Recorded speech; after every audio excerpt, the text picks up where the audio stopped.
Взяли ведро с водой и прямой рукой так поднимаете кверху.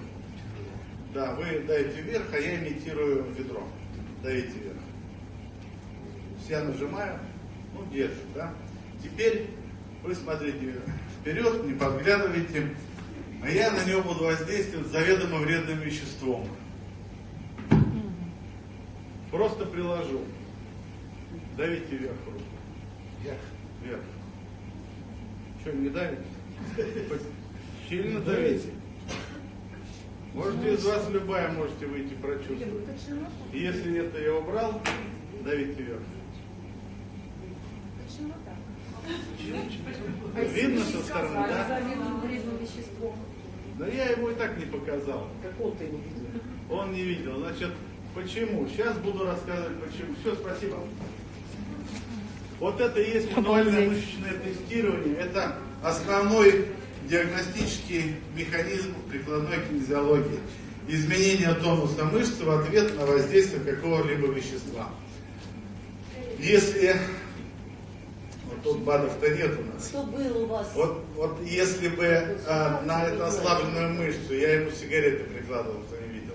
Если бы сверху положить С-комплекс или там, допустим, омегу плюс рядом с пачкой, у него слабая мышца вновь бы усилилась. Вот так мы сейчас об этом будем говорить. Значит,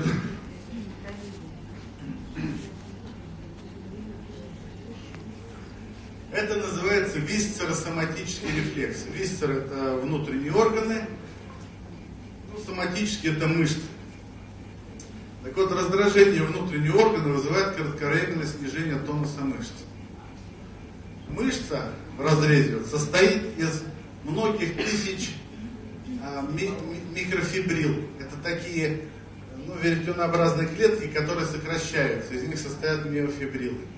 Так мышца работает.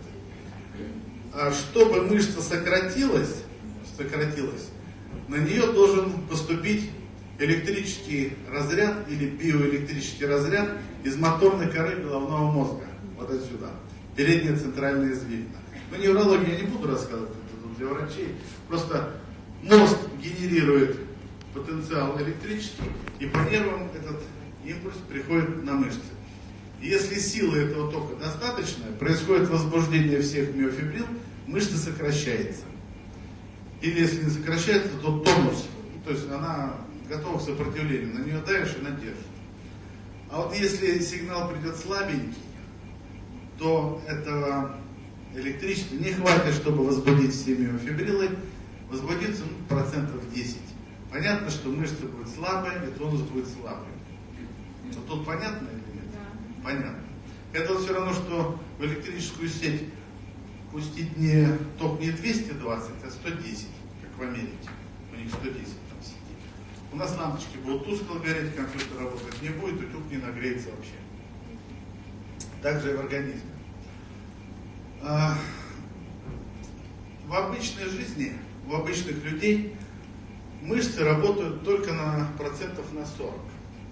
Вот у нас с вами. У тренированных спортсменов процент вовлечения миофибрил до 80 доходит. Это профессиональные спортсмены. И 100% сокращения не бывает никогда, потому что это на резерв, это на, как говорится, на экстренный случай. Ведь много описано таких случаев, когда люди проявляют феноменальную силу просто. Так, например, женщина одна подняла машину и отодвинула ее, когда под колеса попал ее ребенок. Машина в среднем 1,5 тонны весит. Кто из вас 1,5 тонны поднимет? Вот в условиях стресса такого она это сделала. Во время пожара одна бабушка, пожилая женщина, вынесла со 2-го этажа дорогой ее сердцу комод. Там дубовый какой-то, еще не знаю сколько весит. Потом назад 4 мужиков еле ее затащили. От погони там люди убегают, там прыгают через 3-метровые заборы, потом не знаю, как это так вообще можно. И вот такие вот случаи, таких много случаев, да. Такие, вот это те случаи, когда включаются максимально все резервы организма. Так вот, в обычной жизни они не включаются. Организм наш расходует энергию достаточно экономно. Так вот у нас с вами только на 40% это все. 60% как бы в запасе. Вот, значит, еще раз говорю, чтобы мышца сократилась, на нее должен прийти сильный электромагнитный сигнал. Когда бывает электромагнитный сигнал слабый?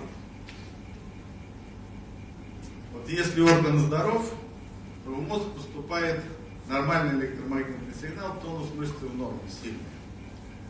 Вот. А если в органе есть проблема, в мозг поступает искаженный слабенький сигнал, и тонус мышцы снижается. То есть не держит рука, но вот как мы сейчас только видели. Как это выглядит? Человек обычно лежит, я работаю не по дельтовидной, а по четырехглавой мышце бедра. Она просто сильнее, потому что если работать по дельтовидной, у женщин руки слабые, быстро устают, на завтра вообще не работают, мышца болит и так далее. С ногами попроще. Так вот, как происходит диагностика? Человек лежит сам своей рукой, двумя пальцами, причем двумя, потому что на кончике этого пальца положительный заряд, тут отрицательный, на первом нейтральный. Но нейтральным тестируем меридиональную систему, это не будем сейчас об этом. Двумя пальцами касается проекции органов по зонам Захарина-Гетта. У каждого органа есть сигнальная точка, поставив пальцы на которую замыкается рефлекторная дуга, и по нервам глубокой чувствительности, вернее по волокнам, в каждом нерве есть волокна глубокой чувствительности, в каждом чувствительном нерве. Этот сигнал идет в таламус, ну сначала спинной мозг, потом в таламус. Это вот там, где информация содержится. А потом с таламуса на моторную зону коры, таламо-кортикальный путь так называемый. И с этой моторной коры на мышцу. То есть рефлекс идет через подкорку. Таламус это подкорка. И вот если, допустим, взять печень, ну у кого-нибудь, да, и там, если печень здорова, оттуда пойдет нормальный сигнал. И на выходе на мышцу тоже пойдет нормальный сигнал, мышца будет работать как сильная. А если, допустим, в печени живут лямблии или аписторхи, то к вибрациям самой ткани печени каждый орган имеет свое электромагнитное поле. И вот к вибрациям поля печени добавляется вибрация различных возбудителей. Это как радиопомехи в эфире. Называется это аберрантные частоты. В мозг идет сигнал искаженный, слабенький, ну и с этими помехами, с шумовыми, с аберрантными. Мозг понимает, вернее таламус различает, что вибрация не та, и на моторную кору присылает уже отфильтрованный слабый сигнал. С моторной коры на мышцу тоже идет слабенький сигнал. И когда начинаешь тестировать мышцу, чуть-чуть нажал, нога разгибается. И это изменить нельзя по воле человека, потому что человек не может усилием воли это изменить, потому что сигнал идет через подкорку. А на подкорку могут влиять только йоги. Они там сердце останавливают, дыхание. Наши люди не могут этого делать. Поэтому достаточно объективно это все происходит. То есть мозг подкоркой никогда не врет и выдает то, что есть на самом деле. Человек врет корой, умом. Подкоркой не врет, не умеет. Вот. И когда я прохожу по всем органам, складывается общая картина организма. То есть там, где есть проблемы, мышца ослабевает. Это все записывается в карточку. Потом с помощью специальных назодов, не взял с собой, такие пробирочки, там налита матрица. На нее записаны электромагнитные поля разных возбудителей. Самих возбудителей нет. Что такое электромагнитное поле, понимаете? Удивительно, хорошо. Значит, каждая материя обладает своим электромагнитным полем. Каждая. Если бы не было, материя бы распалась. Ну и электромагнитное поле имеет свои характеристики. Длину волны, частоту волны, период колебаний и так далее. Так вот эта вот частотная характеристика, она абсолютно индивидуальна у каждого вида материи. И у паразитов тоже она своя. Так вот в этих пробирочках записаны электромагнитные параметры, частотные характеристики. Это вот как на диске. Ставишь его, музыка есть, а артистов на диске нет. То есть играет воспроизведенное электромагнитное поле. Так же и здесь. кладем, эти назоды нужны для чего? Для того, чтобы определить, а почему сигнал от печени ослабил мышцу. То есть диагностика идет через мозг. Мышца это как внешний, ну как телевизор, как экран, что ли, не знаю. Да, как они правильно, спасибо. Вот, так вот, эти назоды нужны для того, чтобы определить причину, по которой страдает тот или иной орган. Значит, это у нас будет слайд. Да, вот он, кстати, назод. Это фирма Metabolics, англичане это разработали.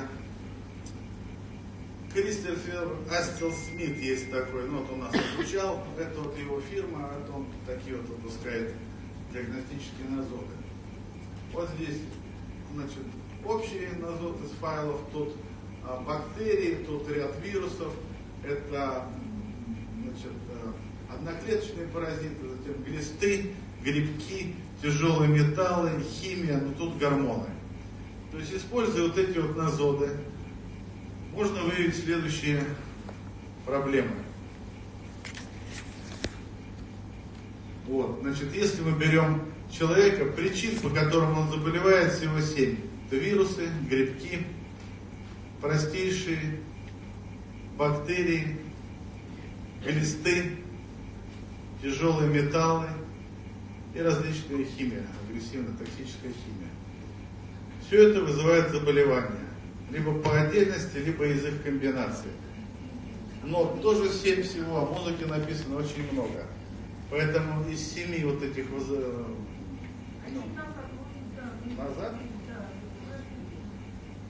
Ну давайте попробуем назад. Но мы не берем здесь травмы, отравления, генетические заболевания, там другие причины. Мы берем обычные наши заболевания. Вот всего 7 причин, по которым развивается заболевание. Даже болезни обмена веществ, такие как, допустим, диабет 2-го типа, там, подагра, они, конечно, из-за органов, органы страдают, но орган-то почему начал страдать? А потому что воздействие вот этих вот патогенов на орган. Значит, записали, да, причины? Все, в природе все просто устроено. И ничего там сложного нет. Усложняет обычный человек. Конечно, есть ситуации очень сложные с медицинской точки зрения, но большинство из них гораздо проще, чем вы думаете. Так вот, нужно выявить, прежде чем начинать лечить, нужно выявить причину или поставить диагноз. А диагноз это не та наукообразная фраза, которую обычно пишут в выписке для вас. Там приводят всякие стадии, классификации и так далее. А главное в диагнозе это сообщить причину, по которой орган болеет. Допустим, не просто хронический пиелонефрит и там стадии расписать, они мало на что влияют. А нужно написать хронический пиелонефрит, например, грибковая этиология, то есть грибки там сидят, либо бактериальная этиология, что чаще, это классика, либо там протозоидные, то есть паразиты. И что получается? Если пиелонефрит грибковый, ну, допустим, грибок кандида белый, у всех абсолютно присутствует. В классическом варианте пиелонефрит лечится антибиотиками. Да? В классическом варианте. Так вот, грибковый пиелонефрит антибиотиками лечить нельзя, потому что все антибиотики способствуют усилению роста грибков. Мы сделаем только хуже. А на паразитов антибиотики тоже не действуют. То есть мы потравим кишечник, флору кишечную, почки не вылечим. Вот почему хронический пиелонефрит у нас не лечат. Делают анализ мочи, а вам терапевт говорит, у вас нет пиелонефрита, моча как слеза у ребенка. Да? Слышали такую фразу? Да. Вот. Грибки почти не изменяют анализ мочи, единственное, там соль бывает, оксалаты. Паразиты вообще почти ничего не изменяют. Хотя пиелонефрит есть. И главный критерий в пиелонефрите это паллакиурия. Это термин, означающий частое мочеиспускание мелкими порциями. От 8 до там некоторые до 20 раз мочится за день. Причем так периодически уже привыкли. Хочу день не пойду сейчас, там, что ходить, все равно там 20 миллилитров выйдет и все. Так вот, Норма мочеиспускания от 4 до 6 раз, ну до 7 много воды. И ночью человек не должен вставать мочиться. Если у вас по-другому, это верный критерий того, что проблемы с почками есть. А под утро? Под утро это нормально. Под утро. Прям совсем. Вот, значит, нужно выявить причину, по которой человек болеет. Если мы не знаем причину, мы не знаем, как лечить. А? Да примерно так же, но детей чуть почаще. Чуть почаще.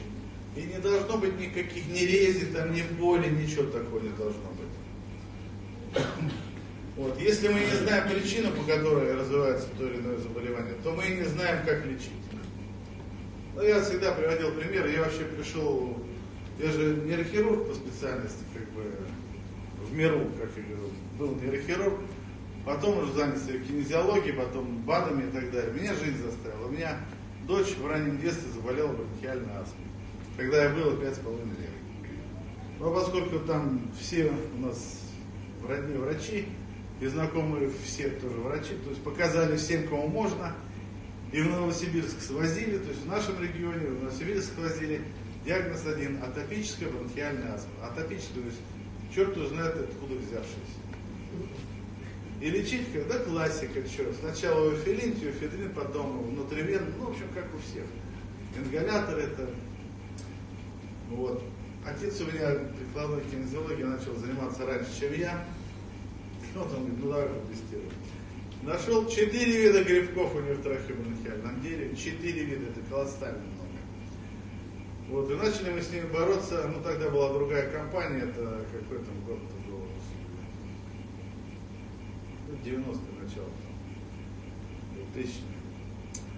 Вот. И пока грибки мы не убили, с астмой ничего сделать не смогли. А сейчас ей уже 30 лет, с 8 лет ни одного ни приступа, ничего, она вообще болеет редко, простудно. Так что бронхиальная астма лечится, я официально это могу заявить на любом уровне. Важно только, как быстро вы начали заниматься этой астмой. Если человек болеет 30 лет, у него уже все бронхи обросли, они омазолели, да, обросли рубцами, они потеряли эластичность. То есть эластичность мы не вернем, рубцовую ткань мы не рассосем. То есть вот эта вот способность бронхов расширяться, сужаться потеряна. Это 4-я стадия астмы. Вот, а так, астма это инфекционно-аллергическое заболевание, там классификация тоже там и не вышепчешь, и не запомнишь, там на 2 листах А4 написано. Но классическая медицина, пульмонологи, они не лечат астму, я вам точно заявляю. Причем ингаляторы сейчас используют, как я не знаю, как вредители какие-то. Все содержат гормоны. Там прям написано, там гормон такой-то и в осложнениях. Усиливает рост грибков рода кандида. Ну так извините, если кандида это основная причина бронхиальной астмы, а вы этим ингалятором усиливаете ее рост, это что за лечение? Понятно, да? Вот, то есть, как правило, при астме там грибки, одноклеточные паразиты типа родовой трихомонады. Все, убиваем сначала инфекцию, потом успокаиваем иммунную систему, чтобы она не воевала против своего организма. На этом астма заканчивается. У нас дыхательная программа, да, очень хорошо лечит.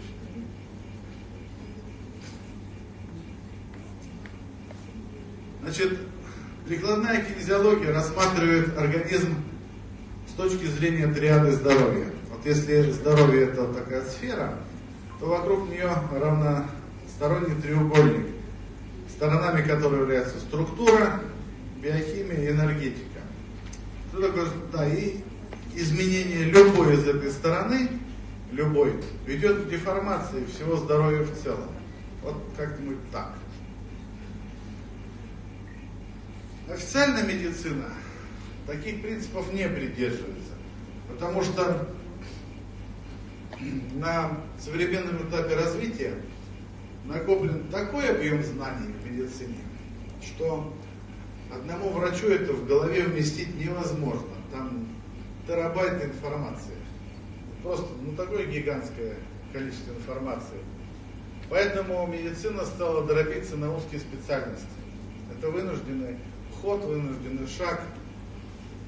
Но проблема в том, что узкие специалисты потеряли панорамность видения больного. Они не видят больного в целом. Там один лечит левое ухо, другой правое, грубо говоря, утрирую, ну и так далее. То есть целостного подхода к этому нет. А кинезиологи смотрят как раз на организм в целом. Вот.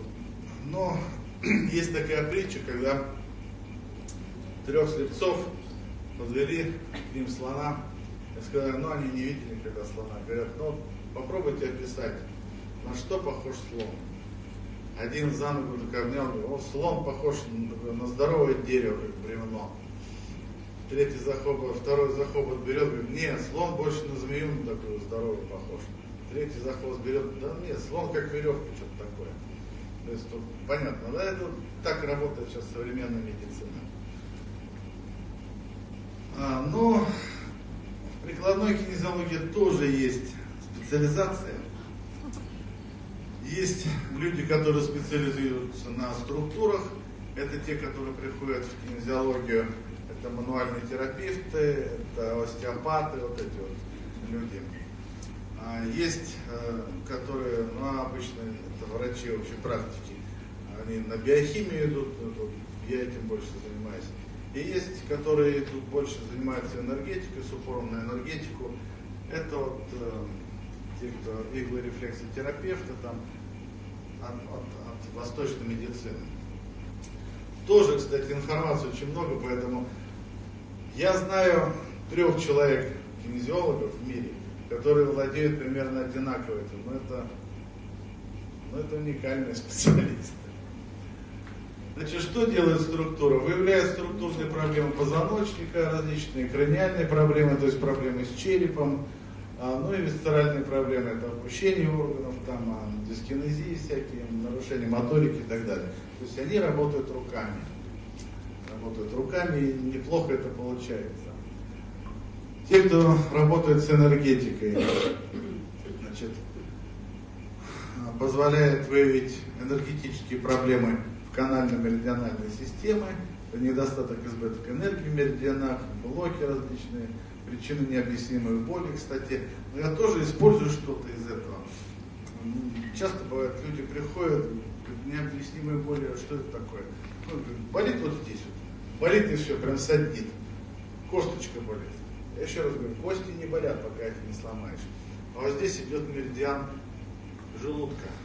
Начинаешь смотреть, в желудке проблемы. Сейчас желудок болит, чем там проблемы. Да ладно, что?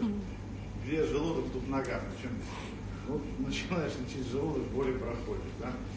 Или очень показательный случай, несколько лет назад, уже лет 5 прошло. Приходит одна мадам, у нее боли в тазобедренных суставах, диагноз официальный, коксартроз, причем первой стадии. Я говорю, первая стадия не дает таких болей. Она, знаете, из разряда тех женщин, которые, ну, такие, как бы сказать-то, чтобы свое не упустят, такая хваткая, так скажем, мадам.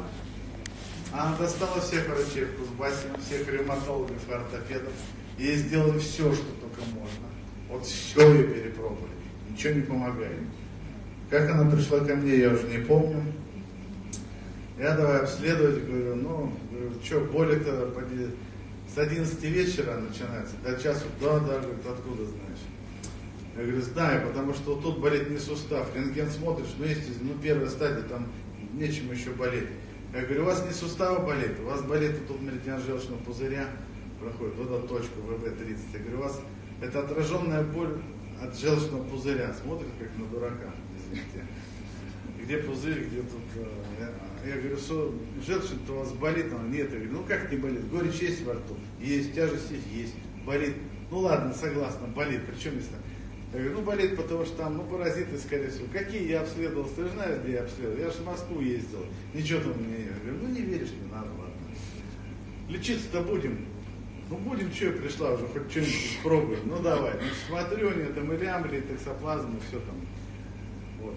Лечим желчный пузырь, тут проходит, боль уменьшается. Приходит второй раз, говорю, слушай, доктор, легче. Я тебе говорил, вот так. Все, 2 курса у нее боли прошли. То есть это не сустав даже болел, это вот для этого нужно использовать вот эти вот. Просто у меня в кабинете таблица такая с этими каналами, там, этих точек, на каналах 720 и вне канальных 960. Нужно быть китайцем, чтобы все запомнить. Вот. Ну и выявление энергетической слабости в чакрах, этим индусы в основном занимаются. Ну тут уже... В это вообще наша медицина не верит, кстати говоря, не признает. Да, да. Потому что чакральные нарушения это вообще из области колдовства. Хотя эта вещь очень такая нужная. Ну, я занимаюсь вот этим разделом. Все, что касается биохимии, все нарушения энергетические, вернее, метаболические в организме.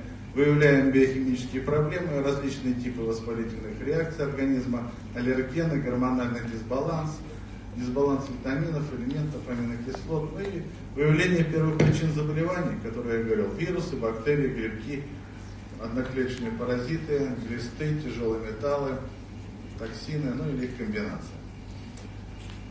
Вот, для этого используются, я еще говорил, назоты диагностические в наборе. Ну а что происходит дальше? Ну, провели мы диагностику, да.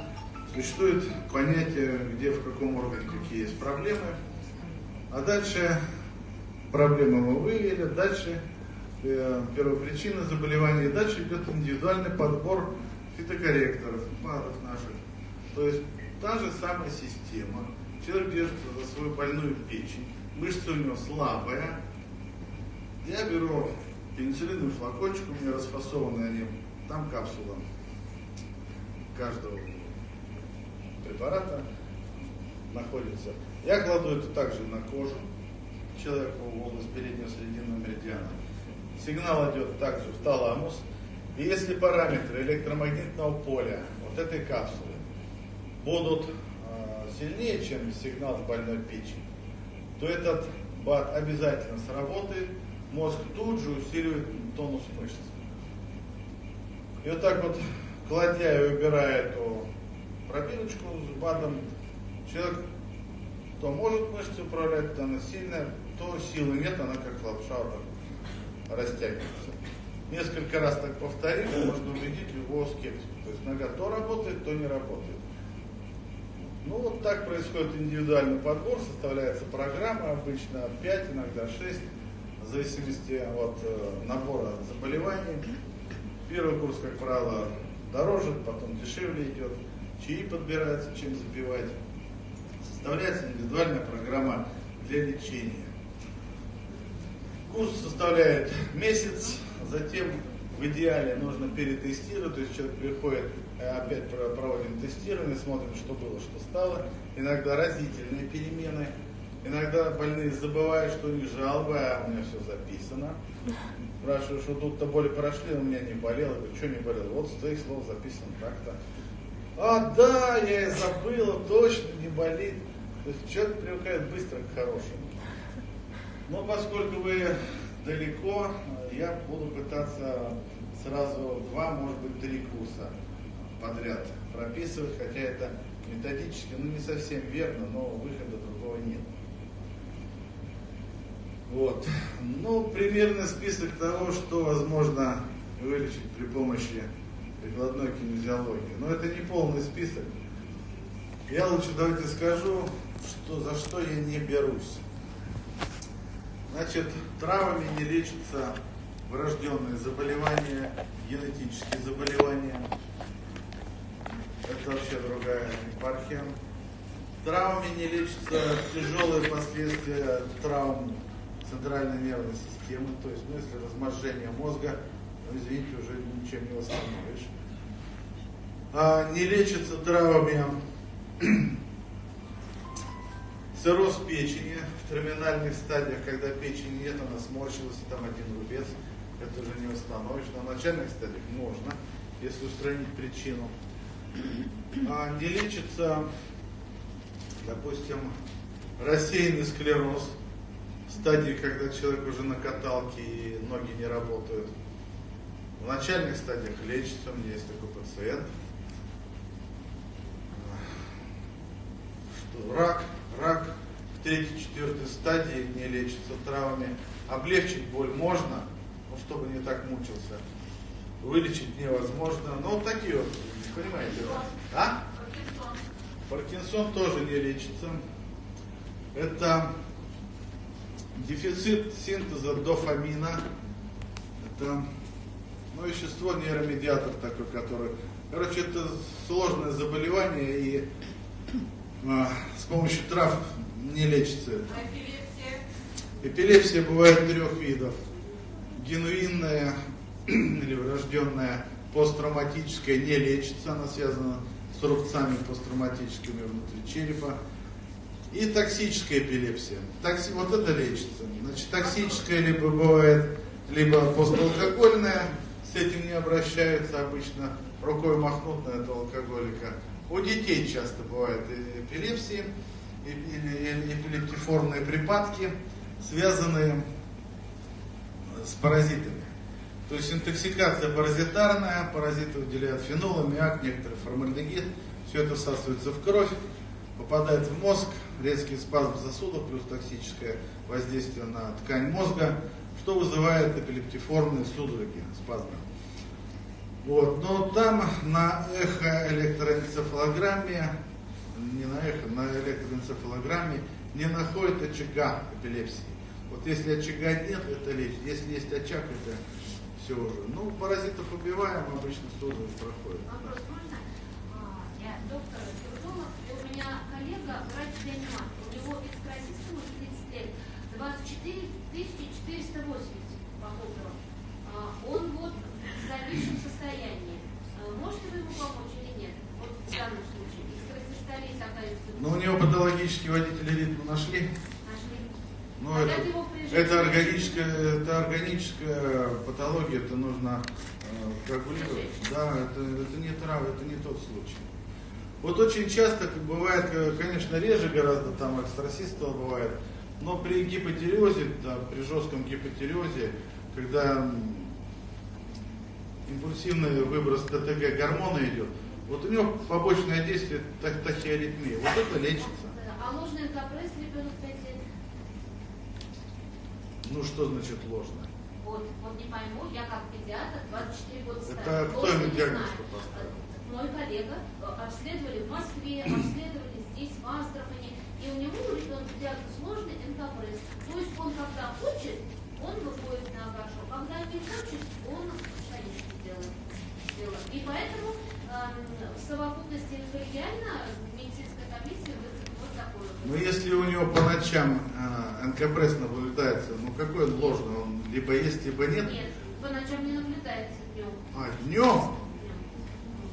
По ночам... Наверное, это к психологу надо что-то. Может, у него боли при дефекации, не знаю. Нет. Что? Ну, знаете, у меня такого случая не было, если честно говоря. Не могу. Да, псориаз лечится. Долго, нудно, но программа лечится. есть при склеродермии. Ну, подождите.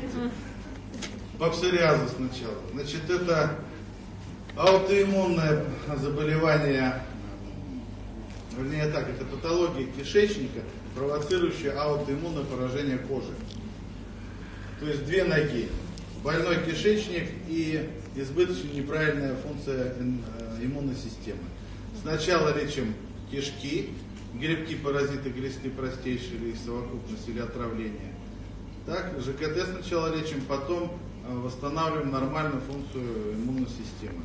Длительно, долго и сложно. Схемы одной нет, у всех по-разному протекает.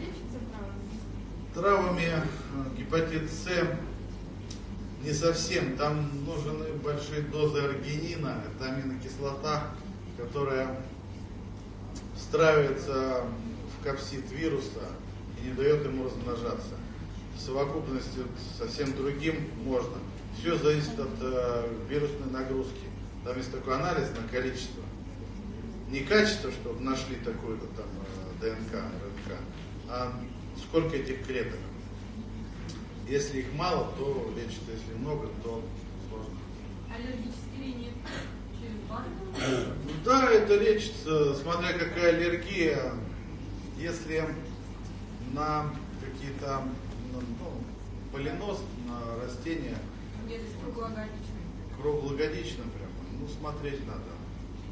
Не бывает от чистой аллергии, понимаете, это редкие явления. Вот если это растение, Ну вот, растения, они, вот пыльца, она содержит ароматические эфиры, это такие крупные молекулы, ну, которые запах определяют. Эти молекулы не должны проникать через слизистую в кровь. Они являются аллергенами. В каком случае они проникают через слизистый барьер? Когда слизистая набухшая, отечная и рыхлая. А когда это бывает?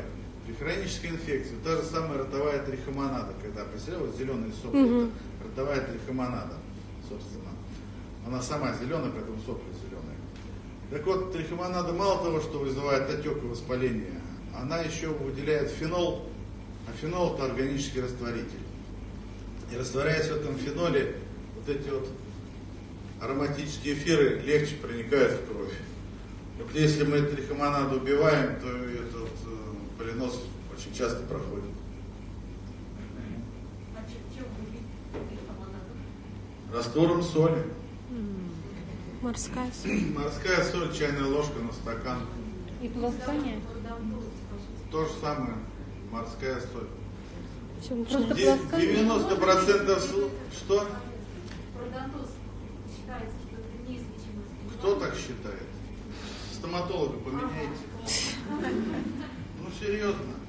Ну нужно найти инфекцию, убить и восстановить синтез коллагена, чтобы десны не провисали. Все. А процент какой? На стакан сколько этой соли? Чайная ложка на стакан. Полная? Да, ложка с горочкой. Город. Да, и рот полоскать нужно после каждой еды и еще в перерывах. То есть от 4 до 6 раз по минуте. Лучше соли на трихомонаду ничего не действует. До выздоровления. И нос тоже так же, санацию проводить. По одному. Чего почему пузырь? нейрогенный мочевой пузырь и ректум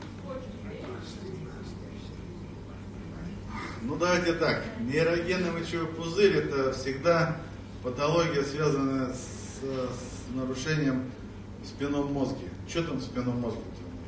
Грыжа, травма, что? Нет, ребенок маленький, врачи поставили такой диагноз, ей 5 лет. Бедная. У нее проблемы с почками. Ну, это может быть. Но если и что там НРС у нее, или что? Нет, она не знает, когда она у нее психика. То есть ей постоянно напоминать, что надо идти на горшок. Ну, нужно сначала пилонефрит полечить, посмотреть. Так, понимаете, я так вот со сцены вот, ну, не могу сразу диагноз ставить. Но я не экстрасенс же. Но, во всяком случае, почечную программу точно ей нужно пропить. Вот, а там, глядишь, и нейрогенный пузырь рассосется куда-нибудь. Бывает так. Гепатит Б тоже, что С, я уже вот сейчас говорил. Так, про нос спросили. Горло полощем, а нос А нос промываем лежа. промываем. Санацию, да, проводим? Да, берете флакончик с-под нафтизина пластмассовый, либо маленькую спринцовочку, ту же соль наливаете и ложитесь. Потому что аденоиды растут вверху, в заднем верхнем углу носоглотки. Вы на мостик ванны не загнетесь, и голову так вот все равно они вверху, а вода вверх не течет. Поэтому нужно лечь и в каждую ноздрю хорошую струйку впрыснуть, чтобы попало в горло и выплюнуть. На спине. На спине и ровно голову не поворачивать никуда. А можно еще...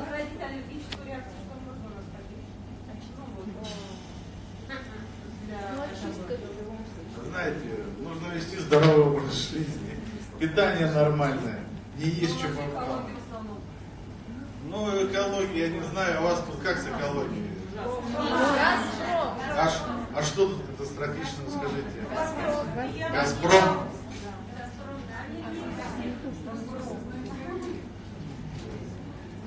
Ну, что я могу сказать? С Газпромом невозможно выиграть. Переезжайте, да? Нам лично защитить. Извините, а вот...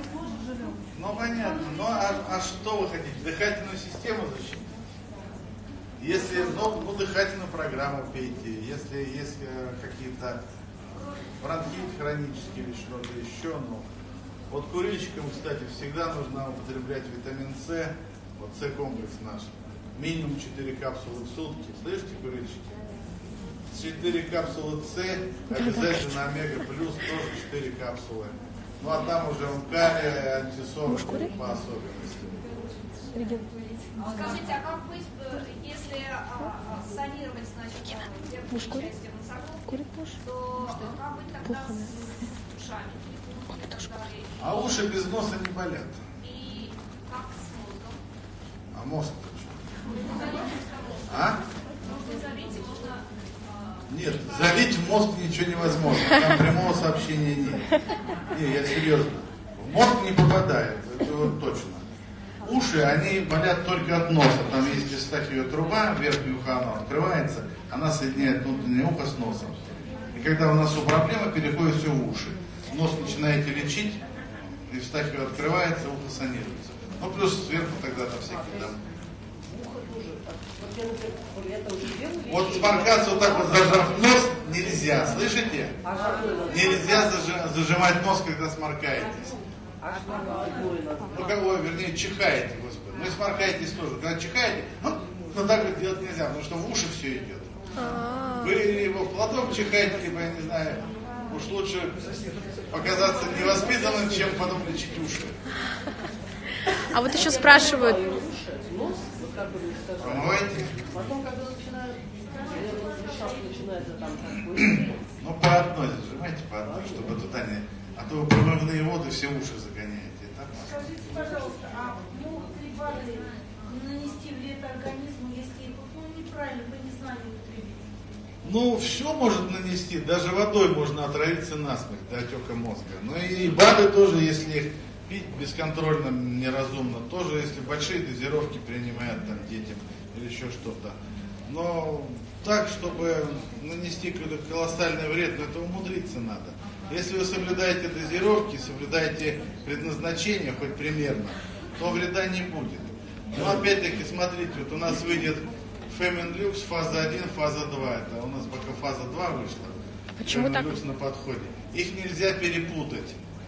Уже в названии вынес специально, что фаза 2 пьется в первую фазу цикла менструального, фаза 2 во вторую фазу менструального цикла.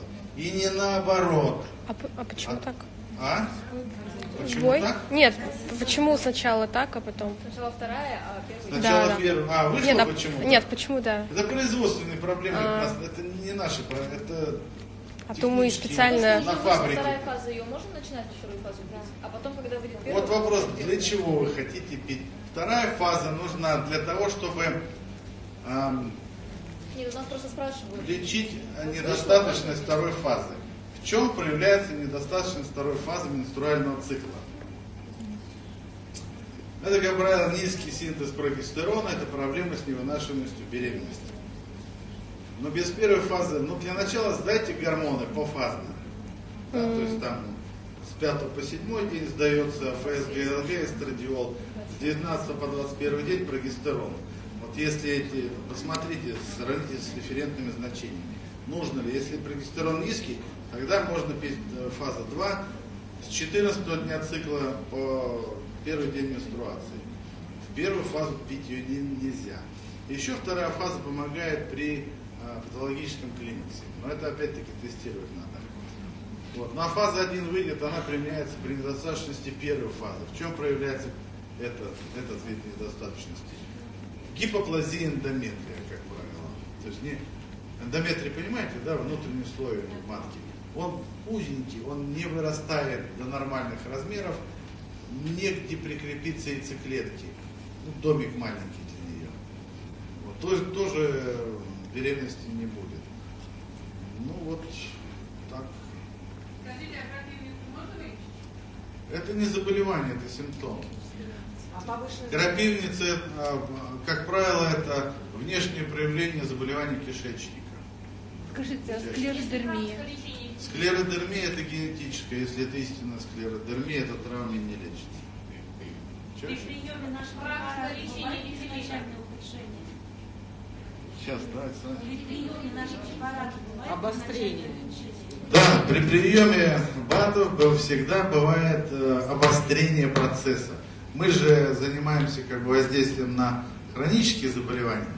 Так вот, все хронические заболевания лечатся через обострение. Да, Ну, то есть, Всегда. То есть начинается распад паразитов, из них выходят различные токсины, тот же фенол, аммиак, тот же сами ткани этих паразитов интоксикация токсичные, происходит.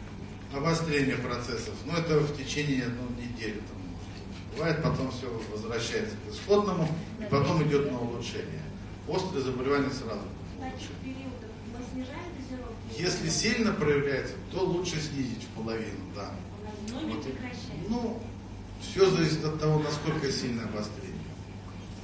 Но это нужно всегда объяснять пациентам, потому что некоторые боятся и бросают. И говорят, БАД не а когда помогает. сердечный клапан стоит, можно кардиопрограмму? Можно, чего ж нельзя. Но это не отменяет прием варфарина или аналога. Если практика лечения Витилиго. Вы знаете, это нарушение пигментного обмена, связанное с проблемой печени. Поскольку это особо не вредит человеку, этим никто не занимается. И как-то, были у меня пациенты, но начинаешь печень вроде лечить. У кого-то проходит, у кого-то нет. И вот я тоже вам тут ничего конкретного не скажу. Информация, что витилиго это грибы. Это избыток какой-то вид грибов, который дает нарушение пигментного. Может быть, но я таких грибов просто не выявлял. У меня в наборе грибов всего 12 образцов, их, конечно же, больше. Да, и больше 300. Нет у меня. А вот если после аборта, либо после выкидыша, что можно посоветовать? Спрашиваю. После аборта или после выкидыша, значит, не надо пить контрацептивы. Просто не беременните, подождите несколько месяцев, нужно, чтобы восстановился цикл. Вот гинекологи говорят, пусть яичники отдохнут. Ну что за бред? Они и так работают через цикл. Раз левый, раз правый. Сердце он не отдыхает всю жизнь, не устает. Значит, там нужно, во-первых, причину выкидыша, да, узнать. Как правило, это инфекция хроническая, еще что-нибудь. Ну, а применение контрацептивов, мне не нравится, например. Вот лично мое мнение такое. Хотя у гинекологов это как отче наш. Вот есть что на полгода. А из БАДов ничего, да? Почему БАДов? Я лечу. Женскую программу. Хотите придумать заменяющие? Но наберите в поисковике негормональная контрацепция. Там методы все. Негормональных, не только презервативы. Как производят БАДы, я, знаете, не технолог. Закупается сырье, на международном рынке это все происходит, все БАДовские компании там закупаются. Рецептуру я составил, на фабрику все передается, там технологи, отрабатываю сам процесс. В детали процесса я никогда не вникал, не знаю, но этот томский СИП-фармконтракт, это фабрика. Я не смогу каждый БАДы вопрос спрашивать. Всю Сибирь и Дальний Восток, все компании там размещают заказы. Как именно там, какие линейки, линейка производственно-технологическая, закуплена в Америке, то есть хозяин этой фабрики, у него дядя в Америке, он его просто купил эту фабрику, все. Больше не знаю, что они там делают. Давайте еще. А вот еще по поводу паразитарной программы. Вы говорите, убивает? Сейчас. Еще раз. Нет. Это разные вещи. Капам Тайм это иммуномодулятор. Лайф он больше минералы, для детей больше лайф подходит, зелененькие. Они не А зачем выпускать два одинаковых БАДа сами? Если вы хотите как иммуномодулятор, да, для детей можно синий, почему нет. Но нужно пить не тогда, когда вы заболели, а до. Погромче.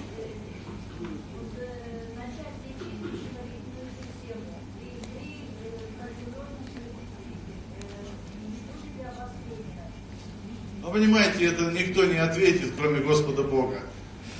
Если камни, самый опасный размер камней это от 4 до 7 миллиметров. Меньше 4 они выходят, потому что просвет выводящего протока, общего желчного протока, он где-то так в этих пределах. Больше 7 миллиметров они туда просто не пройдут, а вот от 4 до 7 могут вклиниться, застрять в общем желчном протоке, будет механическая желтуха, выход один по скорой помощи оперироваться. Прооперирование. Вот, так что, если у вас камни вне вот этих пределах, ничего не вклинится, пожалуйста, лечитесь. А Узина. комплекс с 3 лет тоже хватит детям? Ну, если он проглотится. Ведь изначально омега, мы сделали ее, она в 2 раза больше капсул была, здоровая, продолговатая. Потом что-то подумали, а дети как глотать? Давайте располовиним. Располовинили. А коробки уже напечатали целую партию. Поэтому на коробке там есть опечаточка, там написано в 2 капсулах содержание, а потом в табличке дано в 4 капсулах. И вот мне сейчас звонят и спрашивают, что тут так написано, так. Ну, чисто такие технические моменты. Потом еще часто спрашивают, что. А вот в другой компании там написано, ртуть удалена методом там таким-то, таким-то, не содержит ГМО и не содержит что-то еще. Ну, уважаемые, ну этого вообще не должно быть ни ртути, ни ГМО. Ну, это все равно, что на подсолнечном масле как-то раз писали, что не содержит холестерин. А этого в природе нет. Холестерин это животная субстанция. Скажите, пожалуйста, где растут растения, травы, которые применяются в этих глазах? Я не буду спрашивать, Их извините. выращивают в специальных теплицах.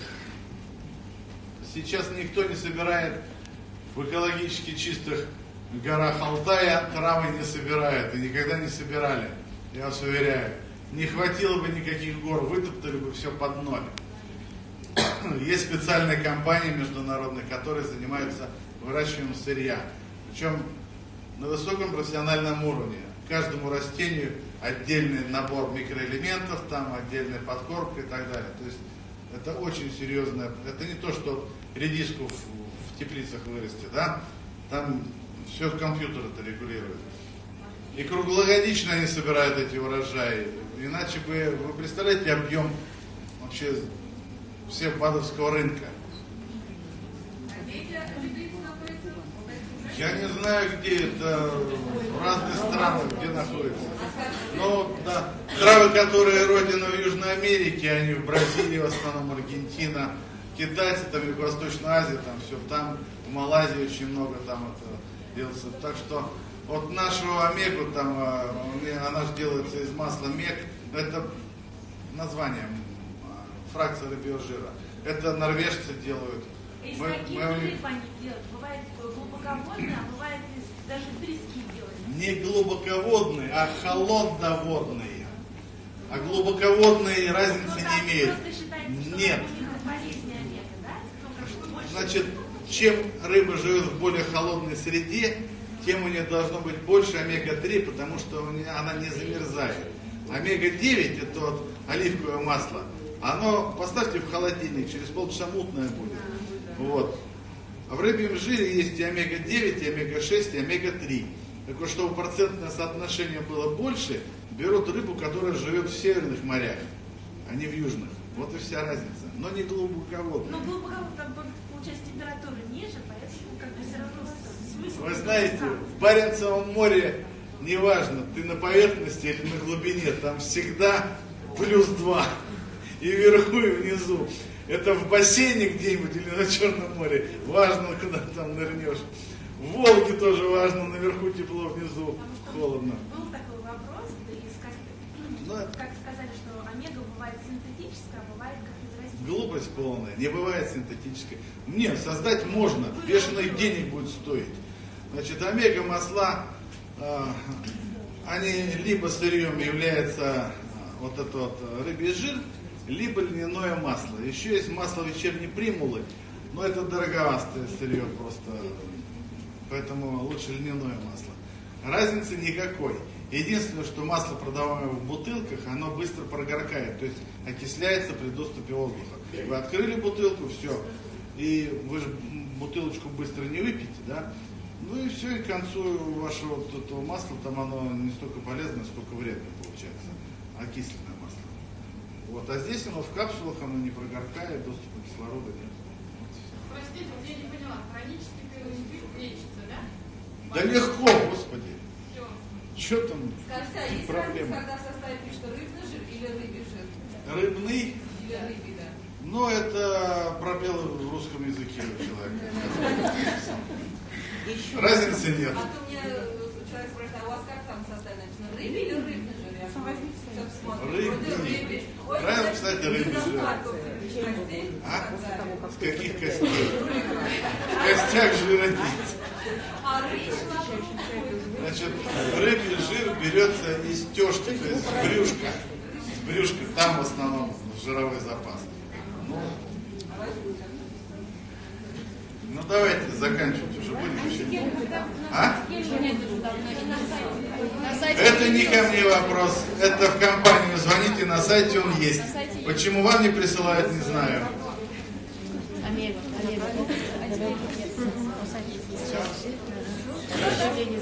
Насчет диагностики сделайте объявление, что завтра с 11, или мне сделать? Ну, давайте вы это сделаете. Так, насчет диагностики завтра записывайтесь заранее, тоже оплачивайте. С 11 часов будет полностью консультация. С 11 часов, как откроется региональный центр, завтра приходим. И только заранее записывается. Вся запись находится у Киры, если что, звоните, хорошо? Антиген плюс пищеварительная. Все.